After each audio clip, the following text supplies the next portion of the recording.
Assalamu alaikum to all of you, and this is Sofia Makbul, and once again welcome to our YouTube channel CSS by Shoaib Akhtar. And in this lecture we are going to discuss CSS 100 marks paper, जिसको further segment में divide किया गया है। Total इसके 100 marks हैं और इसमें कुछ क्वेश्चन हैं या हम सेगमेंट कह सकते हैं। फर्स्ट क्वेश्चन इसमें प्रेसी जो कि 20 मार्क्स की है और इसकी फर्दर डिवीज़न की गई है। टाइटल के 5 मार्क्स और प्रेसी के 15 marks. Second question RC mean reading comprehension, ये 20 मार्क्स की है और इसमें 5 क्वेश्चन होते हैं ऑलमोस्ट, और हर क्वेश्चन के लिए ईच क्वेश्चन कैरीज 4 मार्क्स और हर क्वेश्चन के 4 मार्क्स होते हैं। थर्ड पे ग्रामर, वोकैब और करेक्ट यूज़ ऑफ टेंसेस आ जाते हैं, इसके 20 मार्क्स हैं। फोर्थ नंबर पे सेंटेंस करेक्शन, इसके 10 मार्क्स। फिफ्थ पे ग्रुपिंग ऑफ वर्ड्स के 10 मार्क्स। सिक्स्थ पे पेयर ऑफ वर्ड्स के 10 मार्क्स और ट्रांसलेशन पे 10 मार्क्स। इन सब चीज़ों को मिलाकर टोटल 100 मार्क्स बनते हैं। और सबसे पहले आज हम स्टार्ट करने जा रहे हैं सेंटेंस करेक्शन। और सेंटेंस करेक्शन के लिए हम जो बुक मोस्टली जो CSS के लिए बुक रेफ़र की जाती है वो हफीज़ करीम चुगताई की बुक है, English grammar and composition by Hafeez Karim Chughtai. हालांकि इस बुक में भी बहुत सी मिस्टेक्स हैं, लेकिन ये बहुत ज़्यादा CSS के लिए, PMS के लिए रेफ़र की जाती हैं, इसीलिए हम भी इसी बुक से सेंटेंस करेक्शन की प्रिपरेशन स्टार्ट करेंगे। और जो सेंटेंस करेक्शन सबसे पहले हम स्टार्ट करने जा रहे हैं, ये बुक के पेज नंबर 502 पे दी गई हैं सेंटेंस करेक्शन। और ये कॉमन एरर्स ऑफ नाउन्स की करेक्शन है, नाउन के एरर्स की करेक्शन दी गई है। सबसे पहला सेंटेंस है गिव मी अ सीज़र। यहाँ पे मिस्टेक क्या है, सीज़र, यहाँ पे मिस्टेक ये है सीज़र। फ़र्स्ट ऑफ़ ऑल हमें एक बात पता होनी चाहिए, वो ये कि इंग्लिश लैंग्वेज में कुछ नाउन है जो कि हमेशा प्लूरल में एग्जिस्ट करते हैं, पेयर की सूरत में एग्जिस्ट करते हैं, और इनके साथ जो सारा का सारा वर्ब ट्रीटमेंट है वो भी हमेशा प्लूरल होगा। वो नाउन्स कौन से हैं, tongs, scissors, pants, jeans, trousers, इस तरह के जितने भी नाउन्स हैं ये सारे प्लूरल में एग्जिस्ट करते हैं, मीन पेयर की फॉर्म में एग्जिस्ट करते हैं, और इनके साथ जो वर्ब है वो भी हमेशा प्लूरल आएगी। और यहाँ पे गिव मी आ सीज़र ये इनकरेक्ट है। कैसे, गिव मी आ सीज़र ये प्लूरल नाउन है और इसके साथ ये प्लूरल में एग्जिस्ट करता है। यहाँ पे उन्होंने सीज़र लिखा हुआ है, आ सीज़र। हालांकि बुक पे जो करेक्शन दी है वो भी लिखी है गिव मी आ सीज़र्स, ये भी करेक्शन गलत है। इसकी करेक्शन है give me a pair of scissors.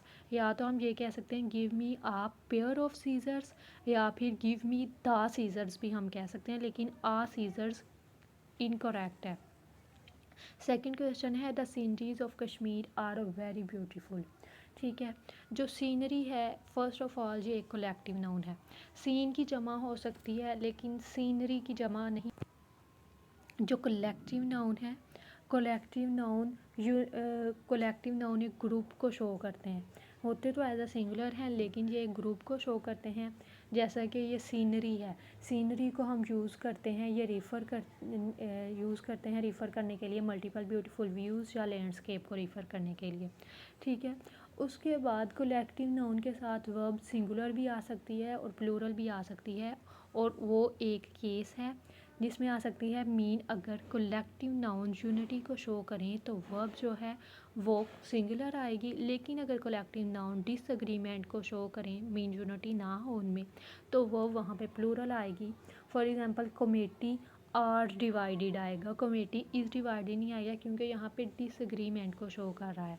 ठीक है, इसी तरह अगर यूनिटी को शो करें, मीन अगर हो कमेटी आर यूनाइटेड नहीं आएगा, कमेटी इज़ यूनाइटेड आएगा। जब यूनिटी को शो करेंगे तो वर्ब सिंगुलर आएगी, और जब डिसएग्रीमेंट को शो करेंगे तो वर्ब हमेशा प्लूरल आएगी। और यहाँ पे द सीनरी ये है कलेक्टिव नाउन, ये एग्जिस्ट ही सिंगुलर में करता है, कलेक्टिव नाउन होते ही सिंगुलर है। ये एक ग्रुप को शो करते हैं। ठीक है, the scenery of Kashmir are very beautiful, इसकी करेक्शन होगी the scenery of Kashmir is very beautiful. First of all मैंने आपको बताया कि ये क्या है, कलेक्टिव नाउन है। और जो कलेक्टिव नाउन यूनिटी को शो करें तो हम वर्ब कौन सी यूज़ करेंगे, सिंगुलर। और यहाँ पे इन्होंने वर्ब प्लूरल यूज़ की है। हालांकि सीनरी ये यूनिटी को यहाँ पे शो कर रही है और यहाँ पे वर्ब जो है वो सिंगुलर आएगी, तो इसकी करेक्शन होगी the scenery of Kashmir is very beautiful. Third वाला है my friend's brother's wife delivered a child last night. First जो इसमें मिस्टेक है वो ये है कि ये डबल अपोस्ट्रॉफी यूज़ की गई है और इंग्लिश लैंग्वेज में डबल अपोस्ट्रॉफी अलाउ नहीं है। Double apostrophe is not allowed in English language. और जब ऐसा सेंटेंस आ जाए तो ये जो लास्ट वन नाउन होता है हम इसको स्टार्ट पे ले जाते हैं और इसके बाद हम ऑफ प्रेपोजिशन लगा लेते हैं। इसकी प्रेपोजिशन ऑफ लगाएंगे।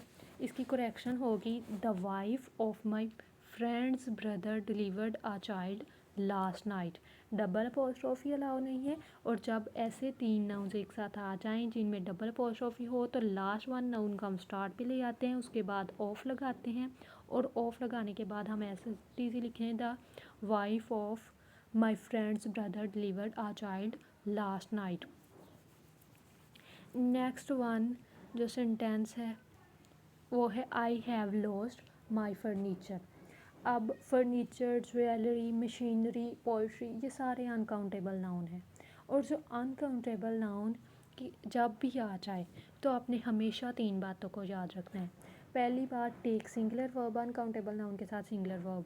दूसरी बात, इनके साथ इनका प्लूरल नहीं होता। तीसरी बात, इनके साथ हम न्यूमरल एडजेक्टिव नहीं यूज़ कर सकते। Uncountable noun always take singular verb, no plural and can't use numeral adjective. ये तीन बातें आपने हमेशा याद कर रखनी है। यहाँ पे जो बुक में सेंटेंस है यहाँ पे ये एक्चुअली एस नहीं लिखा हुआ, यहाँ पे एस आना है। I have lost my furnitures लिखा हुआ है, इसकी करेक्शन होगी I have lost my furniture. ठीक है। उसके बाद poetries of kids are worth reading. Poetries जैसा कि मैंने आपको इसमें भी बताया फर्नीचर बारे में कि जैसे फर्नीचर, ज्वेलरी, मशीनरी, पोइट्री, इस तरह के जो वर्ड्स हैं ये अनकाउंटेबल नाउन है। ठीक है। और अनकाउंटेबल नाउन के साथ वर्ब सिंगुलर आती है, इनका प्लूरल नहीं होता और हम इनके साथ न्यूमरल एडजेक्टिव नहीं यूज़ कर सकते हैं। पोइम्स की जमा हो सकती है, स्टेंजास की जमा हो सकती है, लेकिन पोइट्री की जमा नहीं हो सकती। पोइट्री की जमा पोइट्री है। ये अनकाउंटेबल नाउन है। और उसके बाद अनकाउंटेबल, अब इसकी करेक्शन क्या होगी। सबसे पहले तो यहाँ पे पोइट्री आएगा। उसके बाद ये जो इन्होंने वर्ब मार की है, मैं आपको बताया कि तीन बातें आपने याद रखी। उनमें एक बात ये है कि आपने इसके साथ वर्ब हमेशा सिंगुलर लगानी है जब अनकाउंटेबल नाउन आ जाए। तो poetry of kids is worth reading आएगा, इसकी करेक्शन होगी poetry of kids is worth reading. उसके बाद सिक्स्थ वन जो है there are many girls colleges in Agra.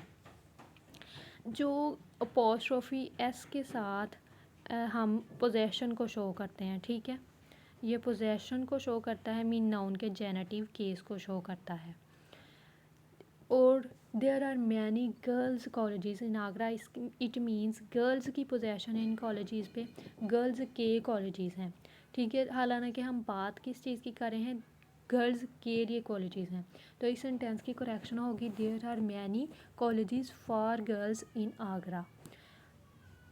Seventh वाला है the children's sports are often amazing, amusing. ठीक है।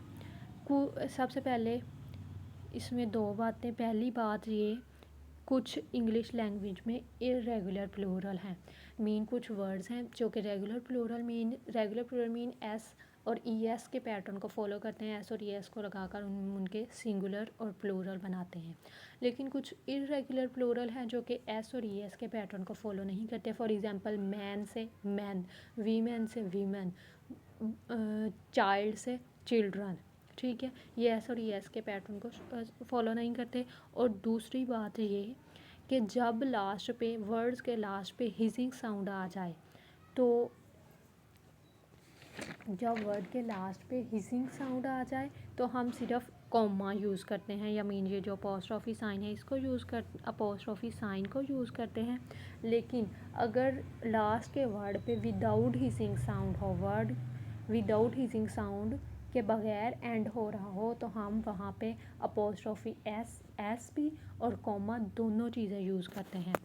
अब hissing sound for example boys है, ये बॉयज़, ये लास्ट पे इसके हिसिंग साउंड है। अब हमने अगर इसकी पोजेशन शो करवानी फॉर एग्जांपल बॉयज़ स्पोर्ट्स, तो हम इसके लिए जस्ट ये कॉमा यूज़ करेंगे, या पोजेशन का जो साइन है इसे हम यूज़ करेंगे। लेकिन अगर लास्ट पे हिसिंग साउंड ना हो तो हम अपोस्ट्रोफी एस और कॉमा दोनों चीज़ें यूज़ करते हैं। एक्चुअली ये यहाँ पे आना, जो बुक में इनकरेक्ट सेंटेंस है वो है चिल्ड्रन, CHILGREN, एस के बाद अपोस्ट्रोफी उन्होंने एक्चुअली दी हुई है, ये करेक्ट सेंटेंस लिखा हुआ है। यहाँ पे लास्ट पे हिजिंग साउंड नहीं है, इसलिए हम अपोस्ट्रोफी भी और एस दोनों चीज़ें यूज़ करते हैं। Children's sports are often amusing. इसमें दो बातें थी। पहली बात ये कि अगर ऐसे लिखा होता है, ये ऐसे लिखा हुआ है कि चिल्ड्रंस लिखा और उसके बाद अपोस्ट्रोफी एस लगाया है, एक तो लास्ट पे कॉमा जस्ट हम तब यूज़ करेंगे जब हिजिंग साउंड होगी। दूसरे नंबर पे चिल्ड्रंस ऐसे लिख रहे हैं, तो इसका मतलब है ये चिल्ड्रन का भी प्लूरल बना रहे हैं, हालांकि चिल्ड्रन ऑलरेडी ही प्लूरल है और इंग्लिश लैंग्वेज में डबल प्लूरल अलाउ नहीं है, और दूसरे नंबर पे यहाँ पे हिजिंग साउंड नहीं है, इसलिए हम कॉमा और अपोस्ट्रोफी एस दोनों चीज़ें यूज़ करेंगे। उसके बाद हमारा लास्ट वन जो सेंटेंस है वो है few peoples reach the age of 4 scores. अब जो वर्ड है स्कोर, ठीक है, इसके एज अ नाउन भी यूज़ होता है और एज अ वर्ब भी यूज़ होता है। पहले जब हम इसे एज अ नाउन गेम के कॉन्टेक्स्ट में यूज़ करेंगे तो हम पॉइंट्स, रन्स और गोल्स के लिए यूज़ करेंगे, तो ये सिंगुलर भी हो सकता है और प्लूरल भी हो सकता है। फर्स्ट में नाउन, एज अ नाउन जब इसे यूज़ करेंगे गेम के कॉन्टेक्स्ट में, तो ये सिंगुलर भी हो सकता है और प्लूरल भी हो सकता है। दूसरे नंबर पे अगर हम इसे एज अ नाउन यूज़ करते हैं तो ये रिफ़र करता है अ ग्रुप और सेट ऑफ 20, और जिसे हम commonly in the context of age के कॉन्टेक्स्ट में यूज़ करते हैं, ठीक है, और इसका सिंगुलर और प्लूरल सेम होता है। और थर्ड पे आ जाती है वर्ब, और वर्ब में भी इसका सिंगुलर और प्लूरल सेम होता है।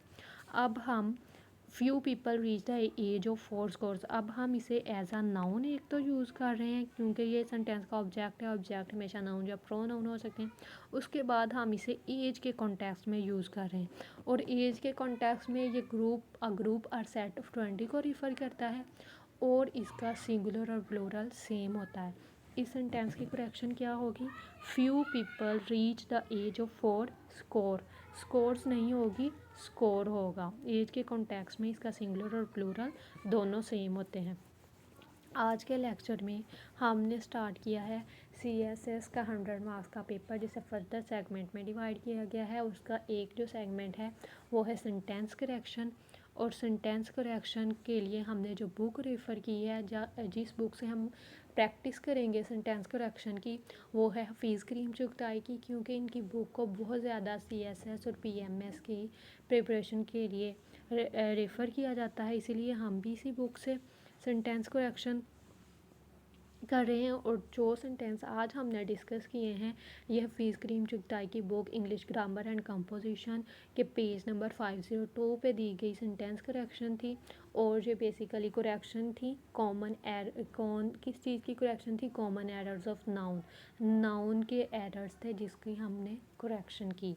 That's all about today lecture. Thank you for watching.